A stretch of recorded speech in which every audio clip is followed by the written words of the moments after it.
Friends, welcome to the channel Simply Money. देखिए, दो mutual funds को डिस्कस करेंगे। दो एनएफओस लॉन्च हुए हैं कोटक एएमसी से। पहला हमारे पास फंड है Kotak Nifty 50 equal weight index fund and साथ ही हमारे पास Kotak Nifty 100 equal weight index fund. तो इस दोनों फंड्स को एनएफओस को डिटेल में समझेंगे, स्टॉक्स देखेंगे, सेक्टर देखेंगे, साथ ही एग्जाम्पल से समझेंगे जो रिसेंटली दूसरे एएमसी से लॉन्च हुए थे सिमिलर कैटेगरी के फंड्स अभी के टाइम पे कैसा परफॉर्म कर रहे हैं। देखिए, सबसे इंपॉर्टेंट समझने वाली बात है, अगर हम बेसिक समझें तो आपके पास 16 दिसंबर तक का टाइम है। आप एनएफओ में अगर इन्वेस्ट करना चाहते हैं तो आप कर सकते हैं। बाकी नॉर्मल सेल जो इसकी स्टार्ट होगी दैट इज फ्रॉम 30 दिसंबर। बाकी आप मिनिमम 100 रुपीज़ से इन्वेस्ट कर सकते हैं और अगर आपको मंथली एसआईपी करनी है तो 500 रुपीज़ से किसी भी ऐप के थ्रू आप नॉर्मल कर सकते हैं। देखिए, इंपॉर्टेंट ये है कि ये जो एनएफओ है ये दिस इज अनलाइक जैसे हम बाकी सेक्टोरल या थीमेटिक फंड्स डिस्कस करते हैं जिसमें ज़्यादा रिस्क होता है।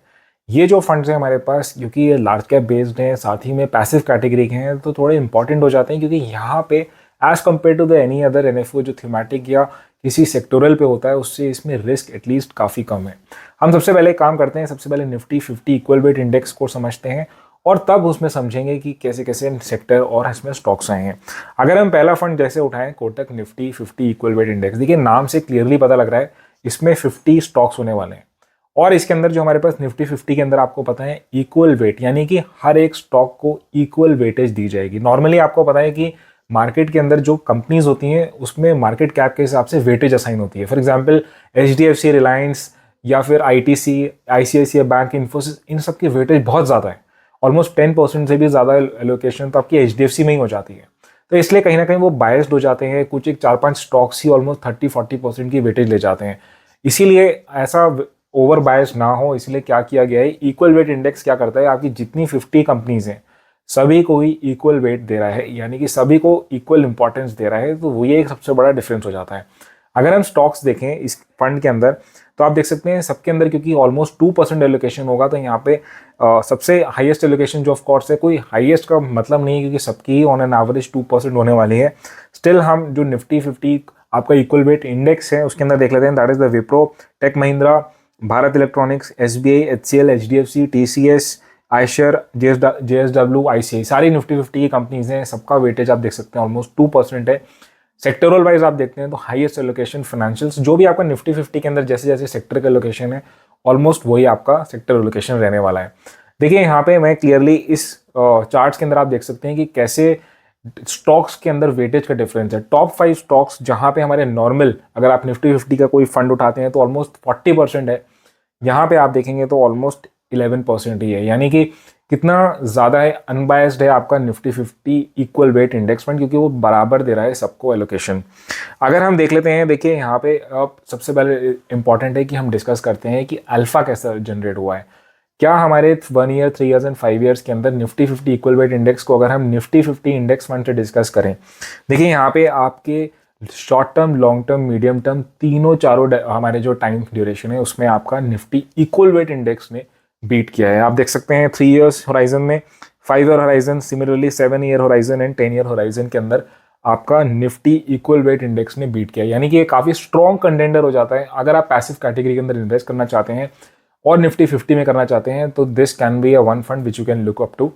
अब नाउ डिस्कस करते हैं हम सेकंड फंड जो हमारे पास सेम जैसे मैंने आपको बताया Kotak 100 Nifty equal weight index, यानी कि यहाँ पे जो टॉप 100 कंपनीज, आपको पता है कि लार्ज कैप्स जो होती हैं वो शुरू के 100 कंपनीज होती हैं मार्केट कैप के हिसाब से, तो वही कि इसी के अंदर हमने हर एक को इक्वल वेटेज दिए। यानी कि यहाँ पे क्या हो जाएगा, हर एक कंपनी जो 100 कंपनी है उसमें इक्वल वेट का मतलब है हर एक की एलोकेशन ऑलमोस्ट 1% होगा। नॉर्मली अगर आप आते हैं तो आपको पता है कि इक्वल वेट इंडेक्स जब नहीं होता है तो अगेन मार्केट कैप का एक्सपोजर की वजह से क्या होता है कि कुछ एक स्टॉक्स की ओवर वेट होती है। स्टिल अगर आप जैसे यहाँ पे देख सकते हैं एचडीएफसी, आईसीआईसीआई, रिलायंस का वेट ऑलमोस्ट 31% है आपके 100 स्टॉक्स के अंदर। और यहाँ पे अगर आप देखते हैं तो आपके जो टॉप 5 स्टॉक्स हैं उनका weightage is almost like 5 to 6% only. तो अगेन यहाँ पे अनबायसनेस होगा, किसी एक स्टॉक की वजह से ये जो पूरा मार्केट है या फिर आप बोल सकते हैं फंड है वो बहुत ज़्यादा ऊपर नीचे नहीं होगा, यानी कि वोलेटिलिटी कम होने के चांसेस हैं। नाउ हम एक काम करते हैं, हम स्टॉक्स की एलोकेशन देख लेते हैं। अगेन जैसे मैंने आपको बताया, क्योंकि निफ्टी 100 के अंदर जितनी भी कंपनीज हैं उन सबका एलोकेशन होगा तो 1% के अराउंड होगा। Divi's lab, Wipro, Tech Mahindra, BEL, SBI, Siemens, Info Edge, HCL, Power Finance, HUL, यानी कि जितनी भी कंपनीज हैं आप इन शॉर्ट सबका weightage is close to 1%। That is very important in sector of course. जैसा आपका निफ्टी 100 के अंदर होता है उसी तरीके से maximum allocation is in financials. देखिए यहाँ पे भी मैं क्या करता हूँ, अभी अल्फा देखते हैं कि कितने रिटर्न्स जनरेट हुए हैं इंडेक्स वाइज, कंपेयर करेंगे निफ्टी 100 को निफ्टी इक्वल वेट 100 इंडेक्स से। यहाँ पे देखिए 3 ईयर्स, 5, 7, 10 ईयर्स के अंदर अगेन आपका जो इक्वल वेट इंडेक्स है उसने 3 ईयर्स में बीट किया है, अगेन 5 ईयर्स के अंदर भी बीट किया है, 7 ईयर्स के अंदर भी आप देख सकते हैं 14.47% एंड 10 ईयर के अंदर भी आपका मार्जिनली बीट किया। यानी कि आपके शॉर्ट, लॉन्ग, मीडियम ड्यूरेशन सभी के अंदर आपके इक्वल वेट इंडेक्स ने बीट किया है। देखिए मैं एक और आपको डिफरेंस दिखा रहा हूँ यहाँ पे, जिसके अंदर एक फंड लॉन्च हुआ था सुंदरम, जो आपको पता है कि एक एएमसी है। Sundaram Nifty 100 equal weight index fund को हम कंपेयर करते हैं क्योंकि ये मार्केट में ऑलरेडी है। नाउ यहाँ पे अगर हम देखते हैं 6, 1 ईयर, 2, 3, 5 ईयर का होराइजन, तो यहाँ पे भी आप देख सकते हैं कि क्लियरली आपका जो Nifty 100 equal weight index fund है उसने बीट किया है आपके जो लार्ज कैप कैटेगरी एवरेज के जो रिटर्न्स आते हैं। यानी कि देखिए इन शॉर्ट अगर मैं आप कंक्लूड करूँ वीडियो के अंदर कि तो मुझे दोनों जो फंड्स हैं अच्छे लग रहे हैं। मैंने अभी खुद इन्वेस्ट नहीं किया है, अभी मे बी अभी मैं नहीं भी करूँगा क्योंकि ऑलरेडी मेरे काफ़ी डाइवर्सिफाइड फंड के अंदर इन्वेस्टेड है। आप अगर आप न्यू है इन्वेस्टमेंट के लिए स्टॉक मार्केट के अंदर और पैसिव कैटेगरी से इन्वेस्ट करना चाहते हैं लार्ज कैप्स के अंदर किसी कैटेगरी के अंदर, ये जो एम्स, ये जो आपको कैटेगरी है वो काफ़ी यूजफुल हो सकती है। आप इसको अपने रेडार में रख सकते हैं, अपने फंड फाइनेंशियल मैनेजर से फर्दर पूछिए क्योंकि इसमें देखिए आपके रिस्क मैनेज हो रहे हैं। इंडेक्स फंड है तो आपका इसके अंदर जो एक्सपेंस रेशो है कम होगा, इसके अंदर आपकी जो वेटेज है बायसनेस काफ़ी कम है क्योंकि सभी जो कंपनीज उस पर डिपेंडेंट होगा। सिर्फ अगर मैं नेगेटिविटी की बात करूँ तो यही हो सकता है कि इसके अंदर डाइवर्सिफिकेशन थोड़ी सी ज़्यादा हो गई और इसके अंदर जो है आपका, क्योंकि ओवरऑल जो है मार्केट कुछ 1-2 फंड्स अगर या स्टॉक्स अच्छा परफॉर्म कर रहे होंगे तो उस पर कोई डिपेंड नहीं करेगा क्योंकि ओवरऑल मार्केट को अच्छा चलना पड़ेगा, then only this fund will perform. So that is all I wanted to tell you in this. And again कोई सजेशन नहीं है, आपको इन्वेस्ट करना है अपने फंड मैनेजर की एडवाइस पे ही। वीडियो अच्छी लगी तो लाइक करिए, चैनल को सब्सक्राइब करना मत भूलिएगा। हम मिलेंगे नेक्स्ट वीडियो के अंदर। Until then thank you so much.